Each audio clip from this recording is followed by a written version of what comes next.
വെളിപാട് പുസ്തകം 3-ാം അധ്യായം 8-ാമത്തെ തിരുവചനം. വെളിപാട് പുസ്തകം 3-ാം അധ്യായം 8-ാം തിരുവചനം നമ്മളൊന്ന് കേൾക്കാൻ പോവുക. ഇതാ നിന്റെ മുമ്പിൽ ആർക്കും പൂട്ടാനാവാത്ത വിധം തുറന്നു കിടക്കുന്ന ഒരു വാതിൽ ഞാൻ സ്ഥാപിച്ചിരിക്കുന്നു. Hallelujah, hallelujah, hallelujah, hallelujah. പ്രിയമുള്ളവരെ, എനിക്കും നിങ്ങൾക്കും വേണ്ടി ദൈവം അനുഗ്രഹത്തിന്റെ ഒരു വാതിൽ ക്രമീകരിച്ചിരിക്കുക. ദൈവം ക്രമീകരിച്ച ആ വാതിൽ ആർക്കും പൂട്ടാൻ പറ്റുകയില്ല. എന്ന് വെച്ചാൽ നിന്നെ തകർക്കാൻ ആർക്കും സാധ്യമല്ല. നമ്മുടെ ജീവിതത്തിൽ ഏറ്റവും വലിയൊരു സങ്കടം എന്ന് വെച്ചിട്ടുണ്ടെങ്കിൽ, ഈ പ്രതിസന്ധികളൊക്കെ വന്നു കഴിയുമ്പോൾ പ്രത്യാശ എന്ന സാധനം മാറിപ്പോയിട്ട് പിശാച് വളരെ നമ്മളെ അങ്ങോട്ട് ചുരുട്ടി കൂട്ടിയിട്ടുണ്ടല്ലോ, അങ്ങേറ്റം നിരാശയുടെ പടുകുഴി കൊണ്ടുപോയി നമ്മളെ വീഴിക്കും. കാരണം നമ്മുടെ ബുദ്ധിക്ക് ആലോചിച്ചിട്ട് നമുക്ക് പ്രതീക്ഷിക്കാൻ ഒരു വകയും ഇല്ല, പ്രതീക്ഷിക്കാൻ ഒരു വകയില്ല.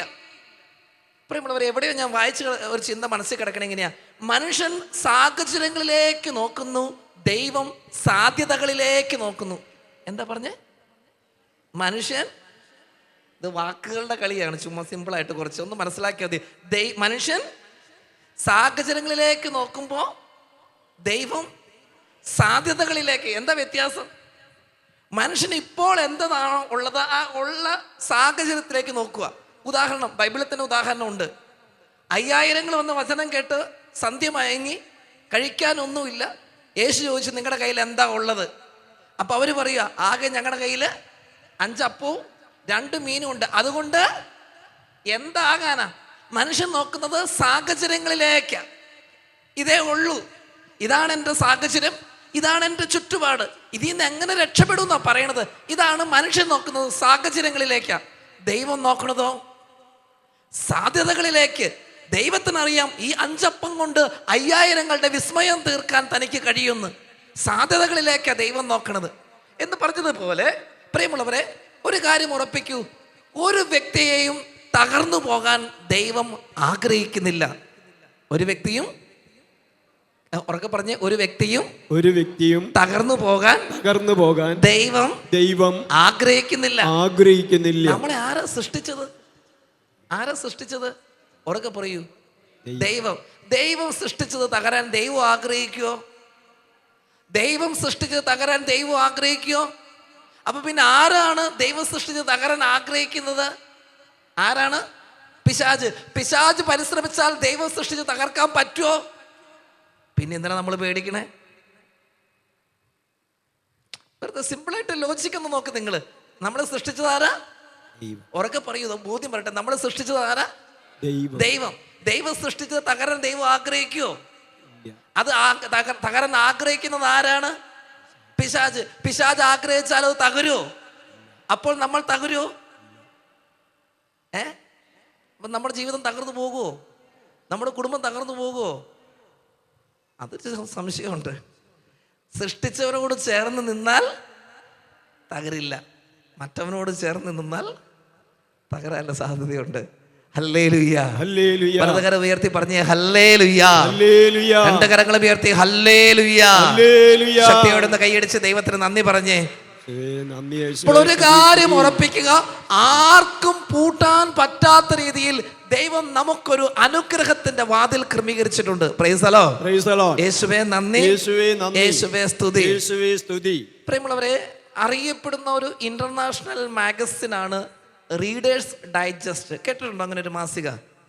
ഇംഗ്ലീഷിൽ ഇറങ്ങുന്ന ഒരു പുസ്തകമാണ്. വളരെ മനോഹരമായ ഒരു മാസികയാണ്. ഒരുപാട് ലോകത്തിൽ സംഭവിക്കുന്ന എല്ലാ കാര്യങ്ങളെക്കുറിച്ചുള്ള അറിവ് പകരുന്ന ഒരു മനോഹരമായ മാസിക. ഞങ്ങൾ സെമിനാരിൽ പഠിക്കുന്ന സമയത്തൊക്കെ സെമിനാരിയിൽ സ്ഥിരമായിട്ട് എല്ലാ മാസവും ആ മാസിക വരുത്തുന്നുണ്ടായിരുന്നു. റീഡേഴ്സ് ഡൈജസ്റ്റ് എന്ന് പറയും. ഈ മാസിക ഏതാണ്ട് 17 ഭാഷകളിലായിട്ട് എഴുതപ്പെട്ടിരിക്കുന്ന ഒരു മാസികയാണ്. ഏതാണ്ട് 47 എഡിഷനുകളുണ്ട് ഇതിന്. വളരെ അറിയപ്പെടുന്നൊരു മാസിക. ഈ മാസിക ആര് തുടങ്ങി വെച്ചു എന്ന ഒക്കെ നമ്മൾ മനസ്സിലാക്കി വരുമ്പോൾ വളരെ കൗതുകകരമായൊരു ചിത്രം അതിൻ്റെ പുറകിലുണ്ട്. പറയുള്ളവരെ, ഈ 2015 ഒരു നവംബർ മാസത്തിലെ ഒരു റീഡേഴ്സ് ഡൈജസ്റ്റ് മാസികയിൽ അതിൻ്റെ ചരിത്രം കുറച്ച് കൊടുത്തിട്ടുണ്ട്. എന്താണെന്നറിയാമോ? ഡ്യൂവിറ്റ് വാലസ് എന്ന് പറയുന്ന ഒരു ചെറുപ്പക്കാരൻ, ഡ്യൂവിറ്റ് വാലസ്, ഇദ്ദേഹമാണ് ഈ റീഡേഴ്സ് ഡൈജസ്റ്റ് എന്ന് പറയുന്ന മാസിക ആരംഭിച്ചത്, ഡ്യുവറ്റ് വാലസ് എന്ന് പറയുന്നത്. അദ്ദേഹം ഒരുപാട് പ്രതിസന്ധികളിലൂടെ കടന്നുപോയൊരു മനുഷ്യനാണ്. ഒരുപാട് പ്രതിസന്ധികളിലൂടെ സ്വന്തം മാതാപിതാക്കൾക്ക് പോലും അദ്ദേഹത്തെക്കുറിച്ച് വലിയ മതിപ്പൊന്നും ഉണ്ടായിരുന്നില്ല. നല്ല രീതിയിൽ പഠിച്ചു വളരാനൊന്നും അദ്ദേഹത്തിന് സാധിച്ചില്ല.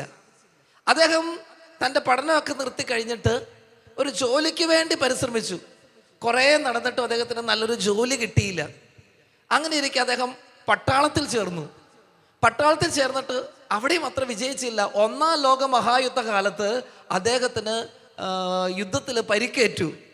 അങ്ങനെ പരിക്കേറ്റ് വീട്ടുകാരുടെ മുമ്പിലും നാട്ടുകാരുടെ മുമ്പിലും വലിയ വിലയൊന്നുമില്ല, നല്ലൊരു ജോലി കിട്ടിയില്ല.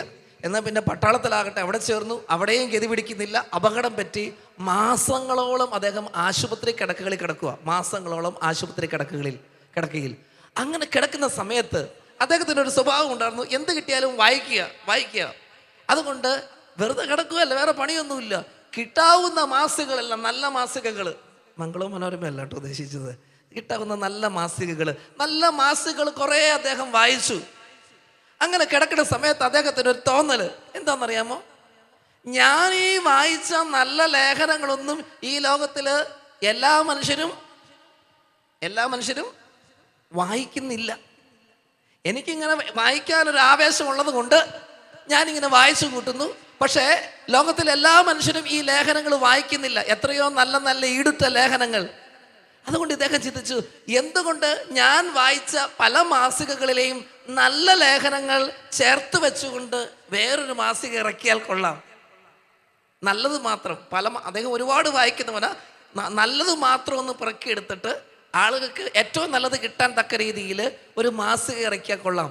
അങ്ങനെ അദ്ദേഹം വായിച്ചിട്ടുള്ള ഏകദേശം നല്ലത് നോക്കി ഒരു 31 ലേഖനങ്ങൾ അദ്ദേഹം കണ്ടുപിടിച്ചു. 31 ലേഖനങ്ങൾ. അപ്പോൾ ഏറ്റവും നല്ല 31 ലേഖനങ്ങൾ ഇത് വെച്ചൊരു പുസ്തകം. അപ്പോൾ ആ പുസ്തകം എവിടെ മറിച്ചാലും നല്ല ലേഖനങ്ങൾ. അങ്ങനെ 31 ലേഖനമുള്ള ഒരു പുസ്തകം ഇറക്കാൻ അദ്ദേഹം തീരുമാനിച്ചു. ഈ 31 ലേഖനങ്ങൾ അദ്ദേഹം കണ്ടുപിടിച്ചു. പക്ഷേ ഇത് അച്ചടിച്ച് ഇറക്കാൻ ആരെങ്കിലും മുന്നോട്ട് വരണ്ടേ? ഏതെങ്കിലും പ്രസാധകര് മുന്നോട്ട് വന്ന് ഇത് അച്ചടിച്ചതിന് പൈസ വേണ്ടേ? ഇതെല്ലാം പ്രിന്റ് ചെയ്ത് ഇറക്കണേ എത്ര പൈസ വേണം? ഇത് അച്ചടിച്ച് മുന്നോട്ട് ഇറങ്ങാനായിട്ട് ഒരു പ്രസാധകരും വരുന്നില്ല. അല്ലെ തന്നെ വേറെ ആരും എഴുതിയിരിക്കുന്ന ലേഖനങ്ങൾ, പുതിയ ലേഖനങ്ങളാണ് വിടില്ല, വേറെ ഏതൊക്കെയോ മാസികകൾ വന്ന ലേഖനങ്ങൾ കളക്ട് ചെയ്ത് ഒരു 31 ലേഖനങ്ങളുടെ പുസ്തകം എഴുതണം. ആരും ഇതിന് മെനക്കിടുന്നു. അപ്പൊ ആരും അതിന് വരുന്നില്ല. അവസാനം അദ്ദേഹം തന്നെ ചിന്തിച്ചു, എന്തുകൊണ്ട് എനിക്ക് തന്നെ ഇത് ഇറക്കിക്കൂടാ? അങ്ങനെ ഇറക്കിയാലൊന്നും വിജയിക്കണം നിർബന്ധമൊന്നുമില്ല. അദ്ദേഹം കുറേ മനുഷ്യർക്ക് എഴുതാൻ തുടങ്ങി. ഏതാണ്ട് 1500ഓളം പേർക്ക് ഈ മനുഷ്യനിരുന്ന് ഈ ആശുപത്രി കിടക്കുവാണേ. 1500ഓളം പേർക്ക് അദ്ദേഹം എഴുതി. എന്താണെന്നറിയാമോ? ഈടുറ്റ 31 ലേഖനങ്ങൾ ചേർത്ത് ഞാനൊരു മാസിക ഇറക്കുന്നു. നിങ്ങൾക്ക് താല്പര്യമുണ്ടെങ്കിൽ അതിൻ്റെ വരിക്കാരാകാം. ഒരു വർഷത്തേക്ക് $3. ഒരു വർഷത്തേക്ക് എല്ലാ മാസവും കിട്ടും. ഒരു വർഷത്തേക്ക് $3. അത് വായിച്ചിട്ട് നിങ്ങൾക്ക് ഇഷ്ടപ്പെടുന്നില്ലെങ്കിൽ നിങ്ങളുടെ $3 നിങ്ങൾക്ക് തിരിച്ചു തരും. നിങ്ങൾക്ക് നഷ്ടമില്ല. നിങ്ങൾ മേടിച്ച് വായിച്ചു നോക്കൂ. ഇഷ്ടപ്പെട്ടെങ്കിൽ മാത്രം അതിൻ്റെ പൈസ എനിക്ക് തന്നാൽ മതി, അല്ലെങ്കിൽ ആ $3 ഞാൻ നിങ്ങൾക്ക് തിരിച്ചു തരും.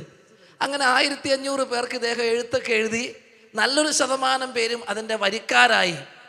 പിന്നീട് നമ്മൾ കണ്ടുമുട്ടുന്നത്, പ്രിയമുള്ളവരെ, ഏതാണ്ട് 4 വർഷം കൊണ്ട് 20,000 പേരായി. 7 വർഷം കൊണ്ട് ലക്ഷക്കണക്കിന് പ്രതികൾ വിറ്റഴിക്കപ്പെടുന്ന ഒരു മാസികയായിട്ട് അത് മാറി. എന്നിട്ട് ഇപ്പം ഞാൻ പറഞ്ഞല്ലോ 17 ഭാഷകളിലായിട്ട് ആ പുസ്തകം, റീഡേഴ്സ് ഡൈജസ്റ്റ് എന്ന് പറയുന്ന ആ പുസ്തകം 17 ഭാഷകളിലായിട്ടുണ്ട്. അപ്പോൾ അദ്ദേഹം 1981 മറ്റോ അദ്ദേഹം മരിച്ചു. ഈ ഡ്യുവറ്റ് വാലസ് എന്ന് പറയുന്ന ഇതിൻ്റെ ആരംഭകൻ. റീഡേഴ്സ് ഡൈജസ്റ്റ് മേടിച്ച അതിൽ ഇപ്പോഴും അദ്ദേഹത്തിൻ്റെ പേരുണ്ട്, സ്ഥാപക ഡയറക്ടറുടെ പേര്. അദ്ദേഹത്തിൻ്റെ 126ാമത്തെ ജന്മദിനം വാർഷികം. ആ സമയത്ത് 2015 ഈ റീഡേഴ്സ് ഡൈജസ്റ്റ് ഇദ്ദേഹത്തെക്കുറിച്ച് ഒരു പ്രത്യേകമായ സ്മരണ ഇറക്കി. അതിലാണ് അവർ അവസ്മരണീയനായ ഡ്യുവറ്റ് വാലസ് എന്നോ മറ്റും കൊടുത്തുകൊണ്ട് ഒരു ലേഖനം അദ്ദേഹത്തെക്കുറിച്ച് ഇറക്കി. പ്രിയമുള്ളവരെ, ജീവിതം മുഴുവൻ നോക്കുകയാണെങ്കിൽ കുറേ പരാജയങ്ങളിലൂടെ കടന്നുപോയൊരു മനുഷ്യനാണ്. കുറേ പരാജയങ്ങൾ. എന്നിട്ട് ലോകം അറിയപ്പെടുന്ന ഒരു തലത്തിലേക്ക് എത്തിയത് തകർച്ചയുടെ നടുവിലൂടെ കടന്നുപോയി വളർന്നു വന്നതാ.